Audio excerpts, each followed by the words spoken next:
Robin Williams and Carolina Hearn all talk with Clive Anderson in 40 minutes here on BBC One after more football nostalgia with the two Marcs.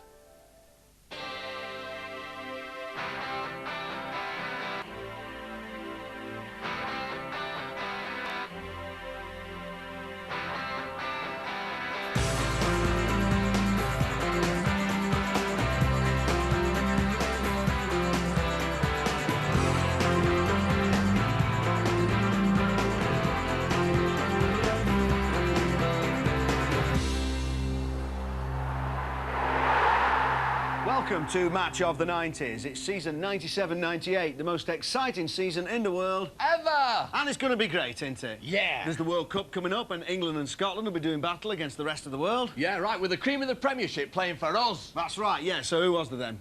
There was Denise Bergkamp. Dennis, he's Dutch, isn't he? Michael Schmeichel. Peter, Danish, yeah.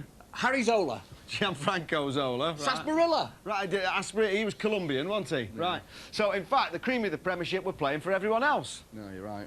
Hang on, at least we had Alan Shearer. Oh, yeah, and he was winning loads with Newcastle, wasn't he? Yeah. He wasn't. Wasn't he? No.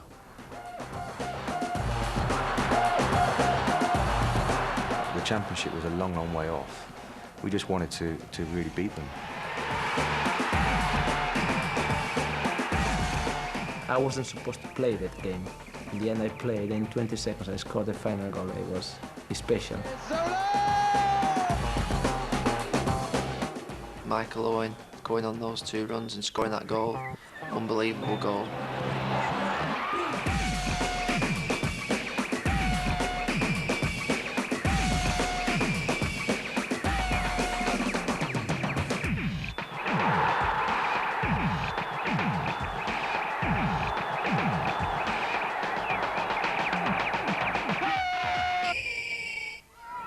Another season and another set of dreamers. What, Freddie and the Dreamers? No, in the top flight for the first time ever. Barnsley.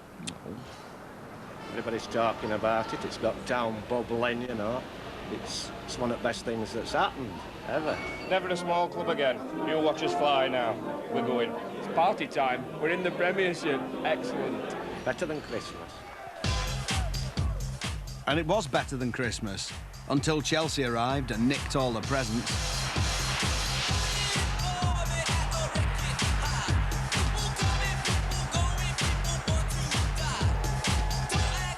We'd gone into the big time, hadn't we? We'd met the big boys, you know, on our own patch, and we thought all the euphoria surrounding the game, you know, bringing the big hitters up from London, you know, it was too good to be true that we could go and win the game. Before we know it, we were having our backside spanked in front of 20 million people on TV.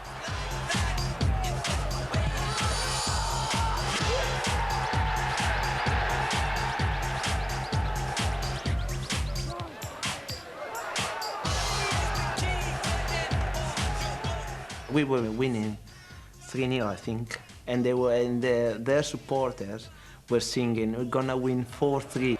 It was incredible for me. I wasn't prepared for that.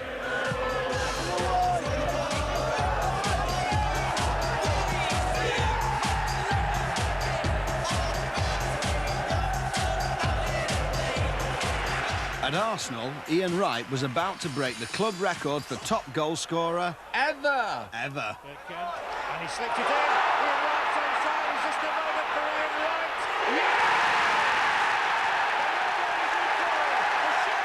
He got it wrong a little bit. I think he lifted his shirt to signify that you know, he'd broken the record, but he hadn't. He'd only equalled it, and then luckily he scored again later on.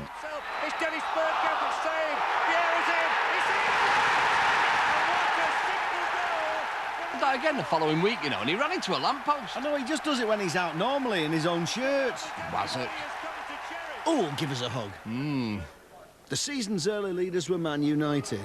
Early chasers were Arsenal. And look out for those Chelsea boys coming up on the rails. But United were unbeaten, until they went to Leeds, that is. And lost.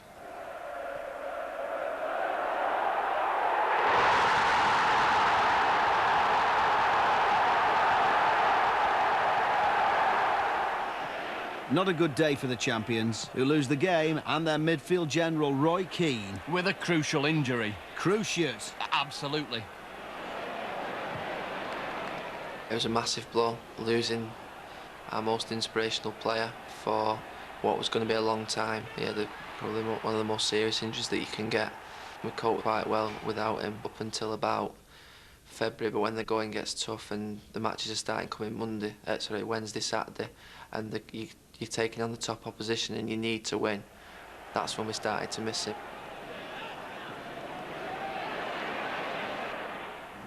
In the Midlands, Derby opened their new ground Pride Park with a flourish of royal approval. Nice. Nice coat, too. And nice curtains. And the Rams were loving it. Loving it.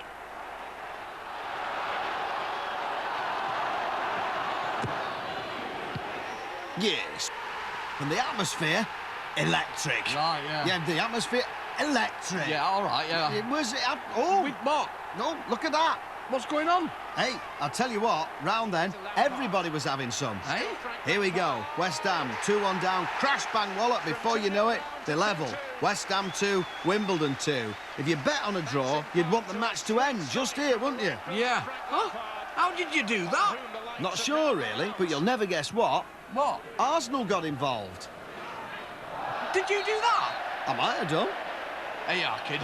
Hey, you don't think there's a big company involved, do you? Like a big multinational behind all this? I wouldn't like to say. What's going on, then? What, with the blackouts, you mean? Yeah. Yeah, well, there was rumours of a Far Eastern betting scandal. Well, how does that work? Well, you get the game to the score you want, right? Turn the lights out, and the result stands. Blimey. Yeah, I mean, some people are so selfish, aren't they? I mean, and just making money for themselves, right? They don't care if they spoil everyone else's fun. No. I bet that was Des Lynam, that. Yeah, or Skinner and Badil. November, and top two, Man United and Arsenal, can't resist it. They just had to play one another.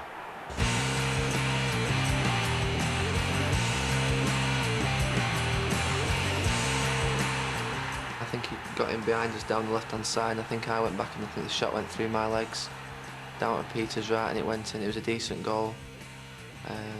I probably should have got closer to him. The second goal, I think Vieira scored from the edge of the box. It's an unstoppable shot in off the top of the bar. What a goal by Patrick Vieira! Two terrific goals for Arsenal. Sheringham on the far post, terrific goal. What a delicious move, and it's back to 2-1. Arsenal 2, Manchester United 1, Sheringham.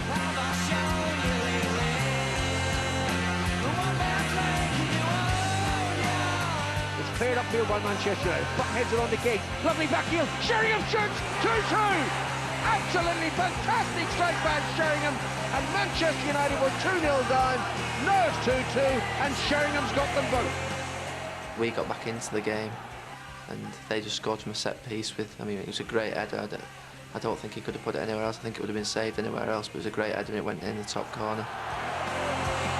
Arsenal corner, hooked it, Platt rises, heads it, and it's into the net! And David Platt has scored for Arsenal!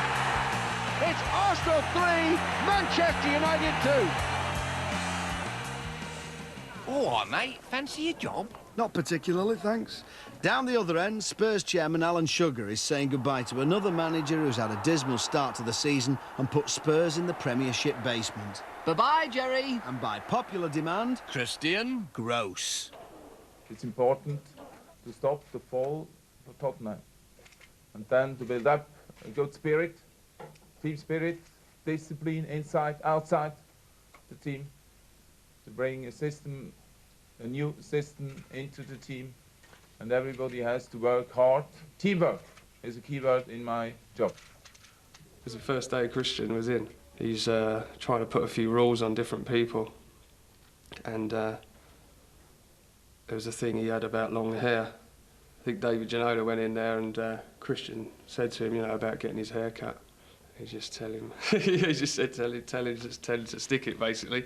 I think what Christian did wrong here was he'd been given a reputation of being big on discipline and was going to pull us into shape. And I think he believed his own hype.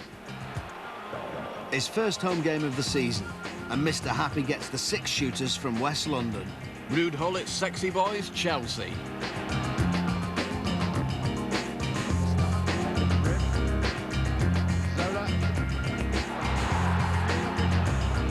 Wilson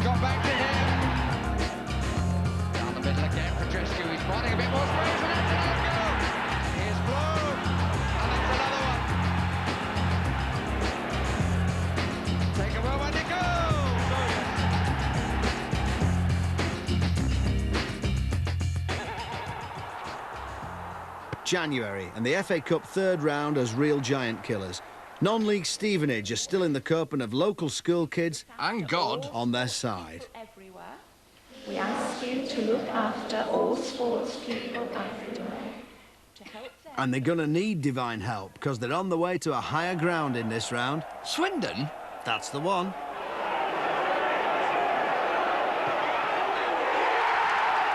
Swindon take the lead, but Stevenage start the fight back.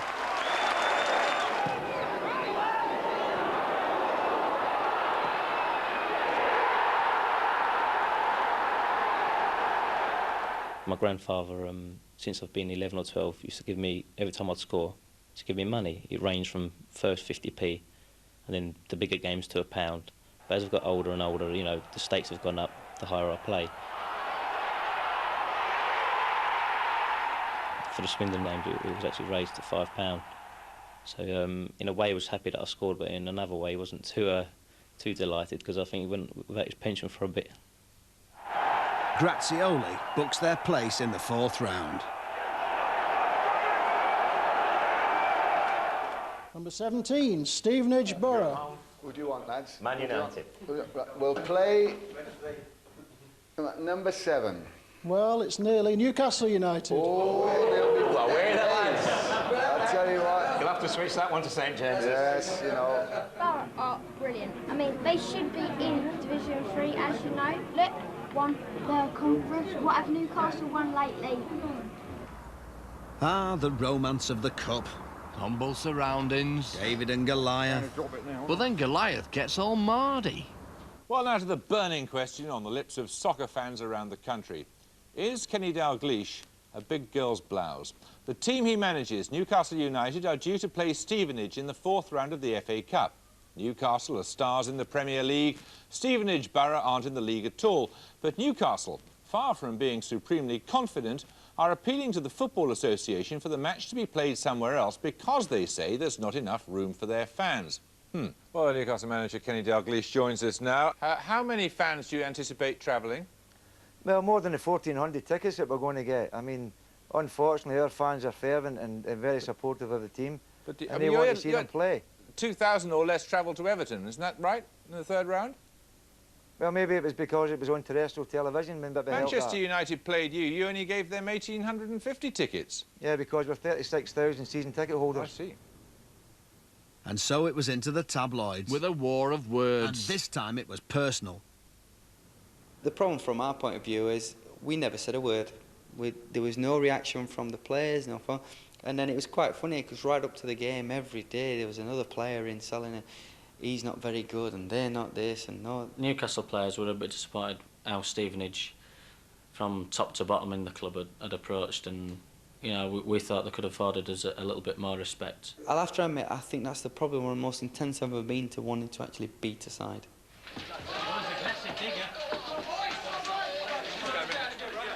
Before we started the game, we got a lesson in school. We all wrote down our fears, humiliation, you know, all your family watching, you want to do well, just get it all out of our system.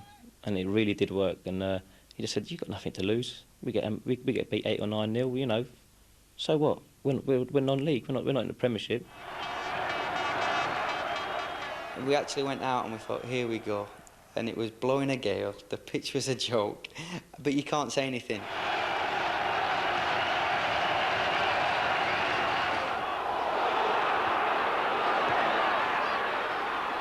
He goes chasing down the right in a lot of space, approaching the corner of the area. Here comes the cross. Shearer's there with a header, and it's there! A goal for Alan Shearer, and a goal for Newcastle United. Shearer is back with a vengeance. It's Stevenage 0, Newcastle United 1. Alan Shearer.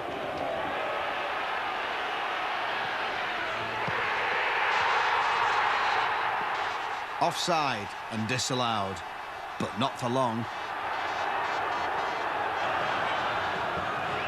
In goes the corner, Treble gets up, and the ball's been turned in for Stevenage! You know, all your family's going to be watching, all your friends, and you've got to, you know, you want to play well. I didn't think I'd score, I just wanted to put a good performance in, and then at least I can say I played well on TV. But to score a goal and to play well was, you know, a dream come true.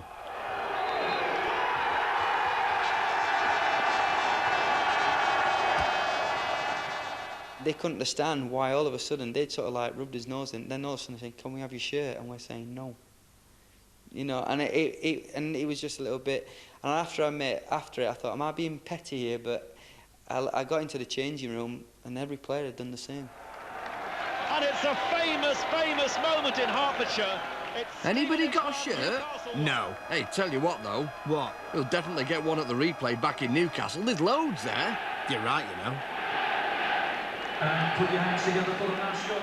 You could be taking it easy on yourself. You should be making it easy on yourself. 'Cause you and I know it's all over the front page. You give me road rage, racing to the best days. It's up to you, boy, you're driving me crazy. Thinking you losing your mind, but you and I know we all live in the species, coming down with road rage, racing to the best days. It's up to you, boy, you're driving. Stevenage managed to claw one back, but it's not enough, and their 15 minutes is up. February. Back in the Premiership, Chelsea were on a roll, second in the league. Let's get them to play Arsenal.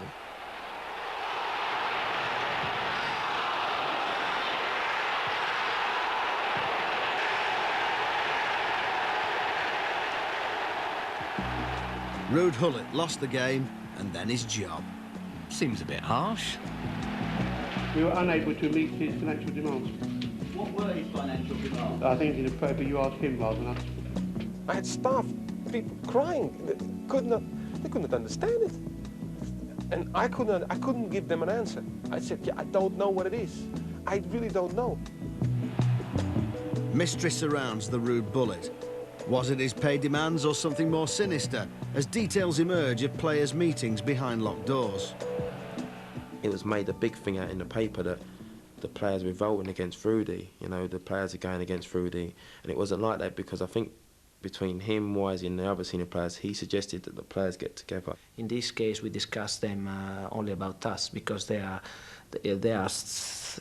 it's something about us, the way to behave properly, to have respect between each other. It was just between all the players saying, well, I think this and I think that and I think you need to be told and I think you're a bit big time. And it was certainly about this, not discussing about Ruud Gullit or other things. No. Ruud's immediate replacement was a rather jumpy Gianluca Vialli. This is the most unbelievable, the most important thing that has happened in all my career. At the top, Man United are clear by 11 points. But don't forget, Arsenal have 2 games in hand. Manchester bookie Fred Dunn did, and recklessly paid out early on United winning the title. Ouch. I don't think there's any problem with the title. It's gone to Old Trafford again for the 5th time. But just how much has this early payout cost you? I paid out 50 grand last week over a 5-day period, but since then I've taken a lot of money on Arsenal. I've stuck my neck out with Arsenal and I'm still happy about it. I'm not on the Titanic. We're going to win it. But it all started to go wrong for Fred when Arsenal visited Old Trafford. I think really we were ready for a win there. We'd been to Old Trafford quite a number of times in years gone by, and for one reason or another, it didn't work for us. And you know, everybody wanted to win that game. Not just about the Championship was a long, long way off when you think back to that period. So we just wanted to really beat them. Anelka and Overmars scores! Well, if any man has deserved a goal, it's Marc Overmars. Marc scored a great goal, and you know it's still 1-0 to the Arsenal again. And as a back four, we managed to keep them out, even though they threw Schmeichel up in the last couple of minutes. Schmeichel is up. Challenge Bergkamp. Back by Neville. Schmeichel again. Bergkamp. Long way to go. He's going to be challenged by Schmeichel in his own half of the field. Maybe that affected him towards the end of the season because he pulled his hamstring quite badly, and I think he missed a few games. Schmeichel was out. Arsenal were closing the gap. and the excitement was obvious to everybody. Everybody. Except Arsene Wenger. I'm happy, of course, but I'm happy as well because we had a good game today, and I think it was an exciting one where we could score many goals, and with our tremendous pace we were always dangerous, and it was entertaining from the start until the end, and we could have scored maybe one or two more as well, but it was a very good game. With the manager, present manager Arsene Wenger, we come in and we'll have nearly 10 minutes, players being left to their own thoughts, doing what they need to do to unwind, and then we'll have our discussion when everybody is calm and perhaps better able to listen. At first I found it a bit eerie, to be honest, but now I much prefer it. At the bottom of the table, Barnsley are fighting that sinking feeling. They were desperate for points, but had to face Liverpool and referee Gary Willard. Comes inside his man, that's neat play. Drives it in hard and low. Redford turns and scores for Barnsley! Neil Redford! It's Barnsley 1, Liverpool 0.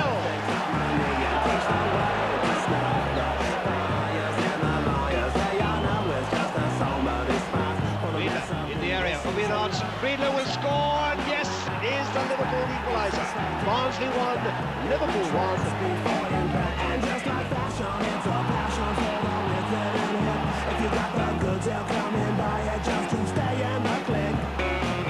Oh, what a great goal by Karl-Heinz Riedler. It's Barnsley 1, Liverpool 2. Right, that's got to be a booking, that. You're joking. What? Chris Morgan is the second Barnsley player to be sent off. Well, there's total confusion here. That's all I can tell you, is that the game has been stopped. Referee Gary Willard has left the pitch together with his two referee's assistants. I think from Roy and my point of view, you know, we were as much in the dark as anybody else. We didn't understand what was going on. The referee hadn't said a word to us, you know, just disappeared up the tunnel, you know, and we just looked at each other. We had a little bit of a smirk and a laugh, but then thought it was quite serious, you know, and we thought, you know, we just want to get this game going again, and it was important that the referee, you know, got a bit of composure and got himself to grips with himself and the game and came back on the park and get it sorted out.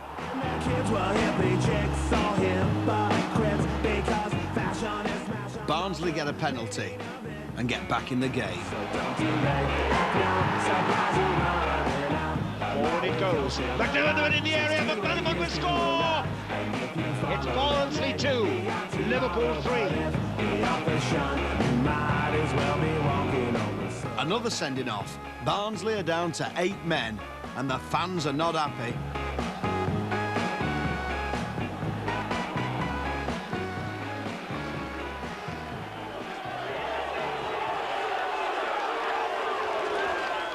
It's all about Spurs, Everton and Newcastle not going down out of this league. And everybody here knows it. Over a season, you couldn't really say that one particular game will get you relegated, but that one, at that crucial moment in the season, it contributed a lot because I lost 3 players for 3 very important games.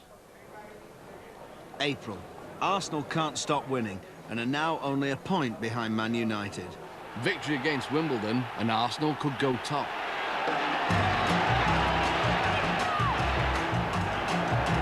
He's kept it in play and it may turn into an excellent pass to Bergkamp. Overmars sprints forward, Anelka. Overmars, how long does he want? Petty!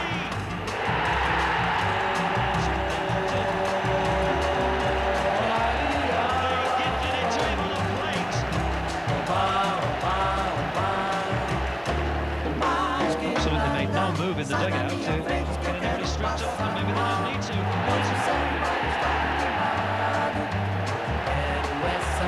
I suspect they can hear the cheers at Old Trafford.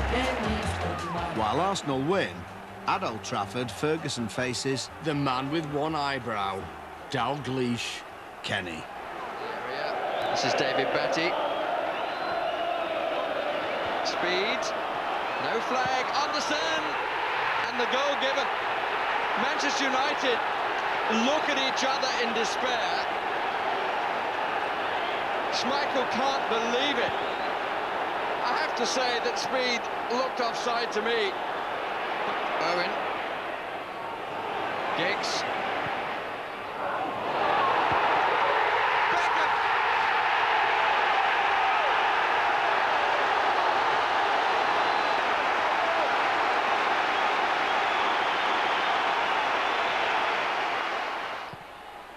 Kent's ranks of red shirts forward.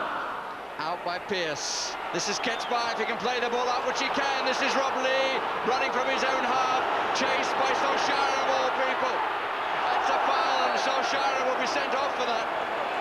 It's a sad end for Manchester United. The challenge was poor by Solskjaer. He thought he had to take some action, he couldn't get to Rob Lee. Just took his legs. The ball was way out of distance.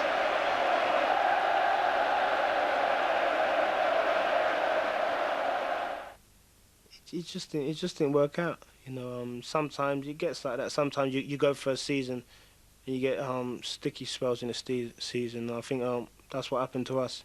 You know, we got to this sticky spell and like we couldn't grind out the wins we needed. We dropped a few points here and dropped a few points there where we usually expected to win. I mean, like, sometimes that just happens in football. May, and with a week to go, the table has turned. Arsenal are now 4 points clear of Man United and only one victory away from the title. The decider? A tough game against Everton. Adams has got his arms up on the far side of the penalty area. And that's where it went for the header. Oh, it's there, he's got it!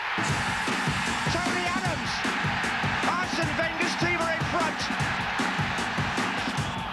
And Arsenal on the break. He's got Ray to his right. This is Marc Overmars. And it's going in. He scored. Overmars has scored for Arsenal. With Petit on the ground. Oh, they're giving it away, Everton. Dangerous. Overmars. Look at this. It's a spirited run by Overmars. It's a fabulous run by Overmars. It's a tremendous individual goal by Overmars. And surely, that clinches the league title for Arsenal.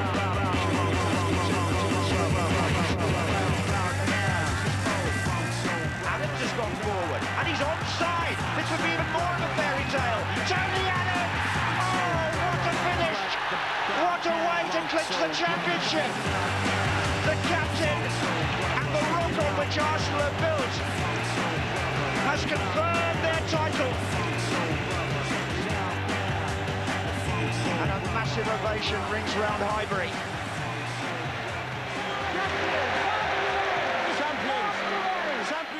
We went on that run that was just, you know, quite unbelievable to go 10 games, you know, win 10 games on the trot to win the league, which was, you know, phenomenal.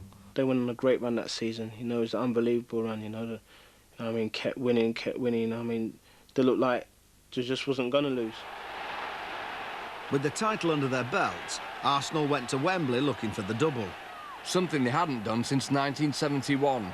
And who was there but the team that had beaten the mighty Stevenage? It was as though Arsenal just moved up a gear, and here comes Overmars. He's in front of Pistone. Overmars!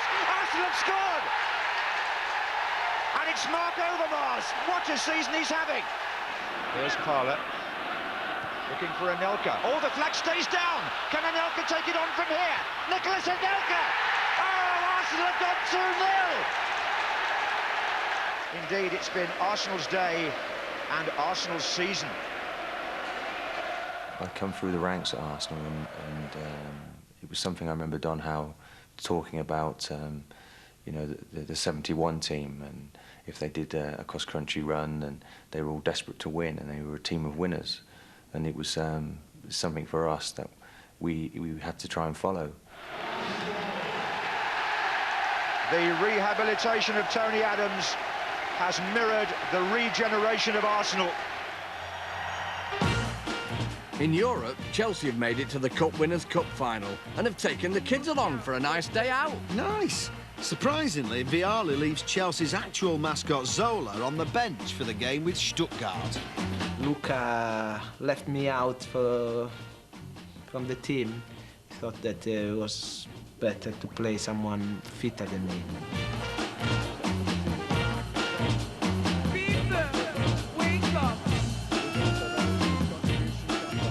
In the end, when the moment came, I was so, you know, focused on it that the first ball I touched, I put in the net.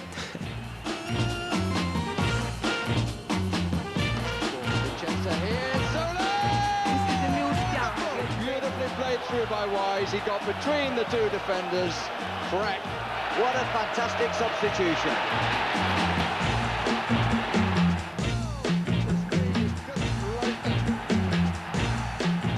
I wasn't supposed to play that game. It was special. It was like a story. Very good.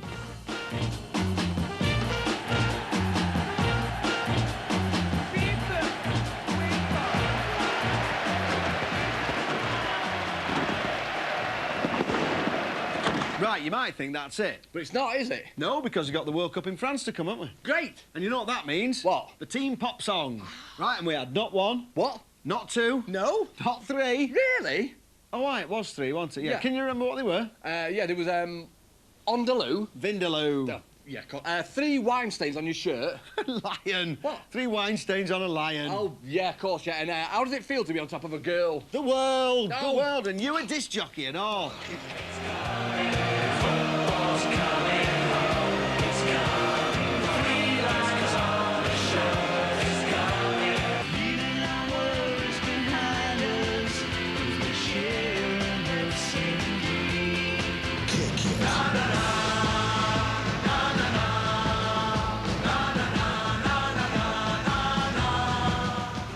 Don't come home too soon. However, the most appropriate song was put out by Delamitri and Scotland, who had a low-key first match against Brazil. And we were there. We were and all. First corner. We've been playing for 4 minutes. And it's in on the near post, and the marking was awful. 2 went for it. And the challenge penalty.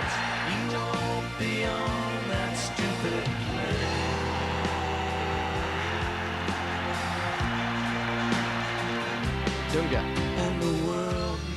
It's a fine ball by Dunga. Good block. Oh no! It's gone in off Tommy Boy. What a sickener. But while Scotland were having the devil's luck, England were confident. I hear there is a wager on this trip for the players that can actually get song titles onto the television. Is that accurate?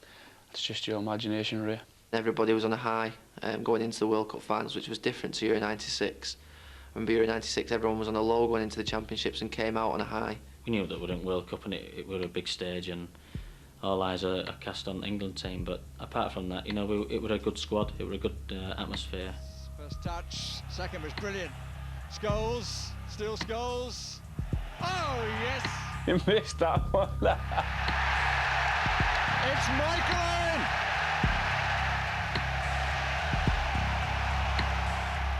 I wouldn't say we're exactly dancing on the ceiling, but we're all confident. And there's the shot, and there's the goal! Darren Anderton! That's Beckham! Oh, it's in! Practice makes perfect. There's a magnificent free kick. Mondragon trying to get across. And the minute it cleared the wall, I don't think there was any way he was going to get back. Hopes were high as England reached the second stage. An easy game against Argentina. It's just every emotion you went through that night. You know, going 1-0 down in the first, 10 minutes. And Seaman got a hand to it, but couldn't keep it out. Argentina have the lead. Then Michael Owen going on those 2 runs. And Owen with a little bit of space and 2 to his right. This is Michael Owen. He goes down and that's a penalty.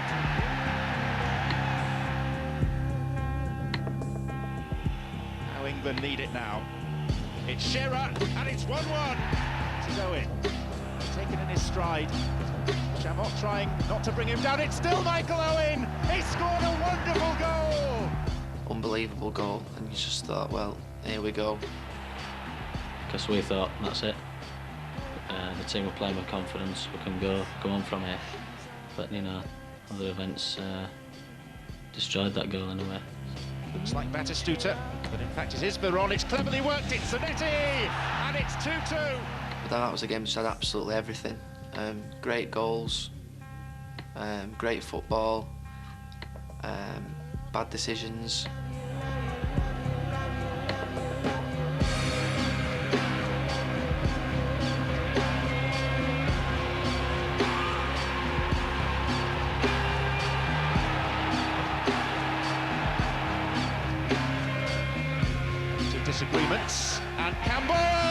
at the time was warming up, and I saw Sol rise and head this ball, and I thought, you know, that was due. Great goal. He comes running, you know, he comes running to the sideline. You know, he's jumping for joy, and he's coming to celebrate with the ball. He's on the line, and all of a sudden, as I see Glenn all up the line, shouting at Hot Sol and the rest of them to get back, get back. I think, what's he going on about, man? We just scored. The goal was disallowed, and at the end of extra time, it was all square and going to penalties. They will have time to gather their thoughts, to receive instructions for the coaches to draw up their lists of who takes which kick at which time. You were struggling because Teddy went on, Darren Anderton had come off, and of course Becks were off. So they were the other three that he'd maybe say had tape pens. But he needed players that were up for it, confident, and the 5 players that were picked were all confident.